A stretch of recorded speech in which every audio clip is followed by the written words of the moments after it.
mukyawa nnyo. Yes. Kati bwe mwamala okucommunicatinga naye, was he supportive? Like yasigala agamba anti yagambye tojja mwanange biki. Then I was like, to me akiwulira ndowooza nti yes, yasigala ndowooza mukwatagana, because why would you reach to the extent of looking for Alan ngate wali? No. The words I used at that particular moment was yatya. Even the tone. Yes, yatya namu. Namugamba ngenda making sure you pay for this, because ekisooka bazadde bange bantaddemu ssente kutuuka waneeno. Dreams zange ozisse, nze n'obwongo bwange at that time bwali tebulowooza nti nsobola okubeerawo emyaka 5 mu maaso. It was a real yes for me, like a death sentence. I'd already seen that coming. That was which year? That 2 years back now. 2 years back, yeah. So ebigambo bye namugamba, I was so furious. Nenyiga nnyo daddy wange jjukira ne mwana wa mupoliisi nze nno, tata wange mupoliisi.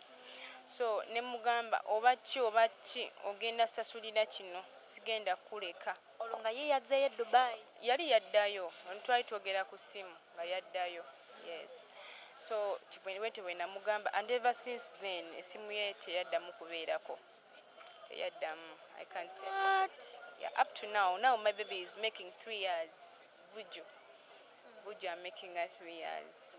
Tadanga. Naye there was a time when nakigenda nti no alaba era buli kimu akiraba, there was a time we yansindikira ssente nga Buju I'm making her 2 years ku ssimu. Nakozesa essimu ye yennyini. Era that day nabeera shocked nnyo nenjikubako mangu naye ng'essimu ekutukako obukutusi. Kati nemmanya nti kitegeeza akola ki?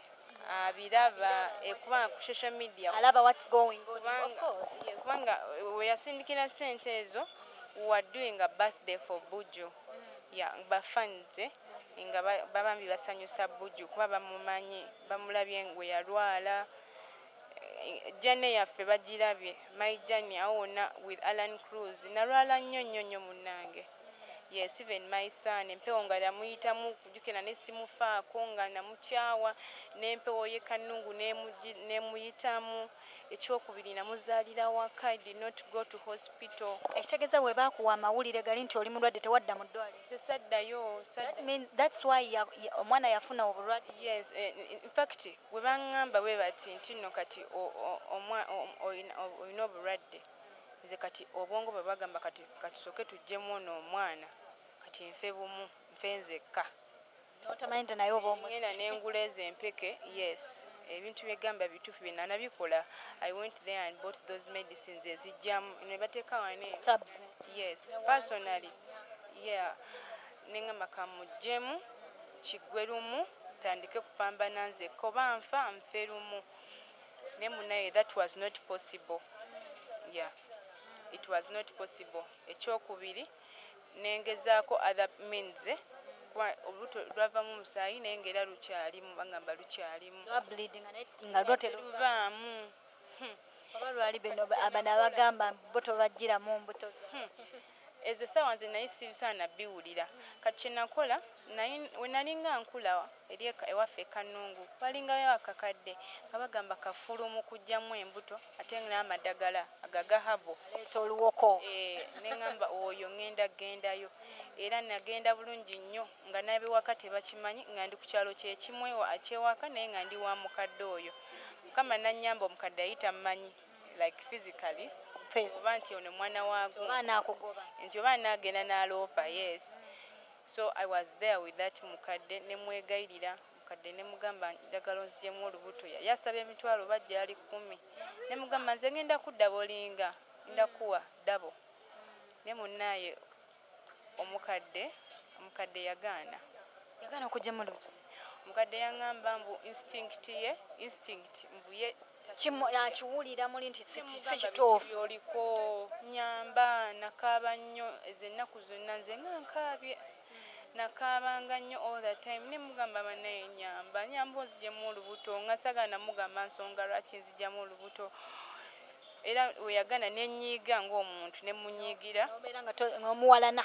Ya nentuula kwolwo nasula kuba yali aŋŋambye tujja kikolako enkya nga natuuse nga leero tujja luggyamu enkya. laba ne yeekyanga ekyanga enkeera ng'osuzeewo ng'enkya bwe twali tulina okikola nayeekyanga kati olwo lwonna olweggulo nasiiba siridde nga ndi munakuwavu nantudde nzeka nangamba naye lwaki okaaba oyinza okuba nze gwolaba kino ekintu kimazeemu emyaka n'emyaka naye sisobola kukola kintu nga sikiwulidde mpulira ngamba tokikola yinza okikola ne wabaawo obuzibu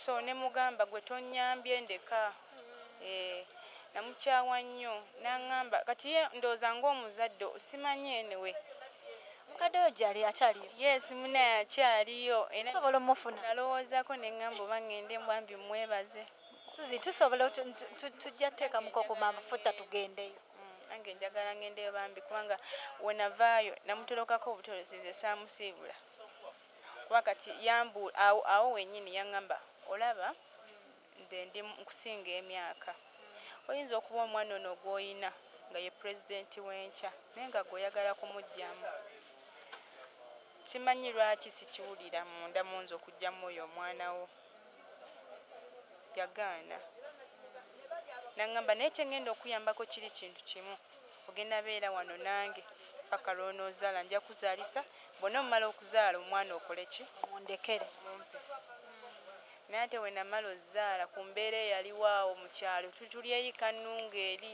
teberezaamu omwana wo neŋŋamba ngenda funa gye nsula ono omwana eyo e Kampala ŋŋamba waliyo bamama fiina ŋŋenda nnoonya gwe nsuulira ono omwana muteekeyo naye wano mu kyalo nedda olabira dde omwana we agenda kukulira mu kyalo embeera gye wakuliramu kale naye sirina laavu eyo eri omwana naye ngera bw'ogambye nti walinamu akabuntu nayinamu kali so nenkomawo kwe kudda e Kampala neŋŋamba wakiri nja musula mu kyaki Pastor Tom gye batera era gye nagendayo wa Pastor Tom wa Pastor Tom naye wa Pastor Tom waliyo abantu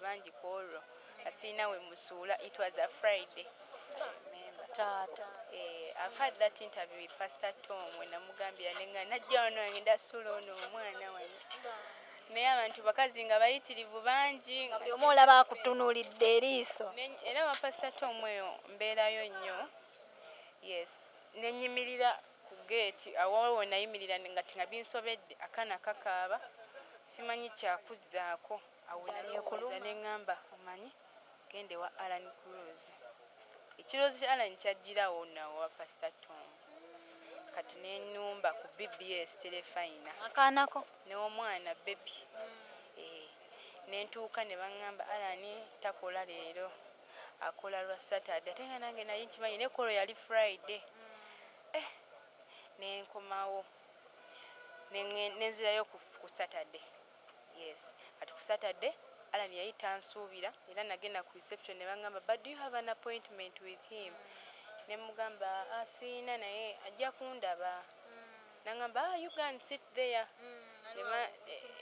ne bansindika eri nentuula eri kati Alan yayingirawo awo ssaawa nga 8 awo ssaawa 7 awo 8 ngayingirawo era nga gwatuusewo nga natuuseewo ddala ku makya nga natudde omwana akaaba ayagala bbere naye nga nange sirimuwa bambi nga muboggolera era balinga bayitawo bagamba bono nali n'ekyawa ggwe nga va ku bino kati bye mulaba nze nayinga omukazi w'emyaka nga 4 nga nkoze nga nfuse black I was not looking good. People should go back there and see.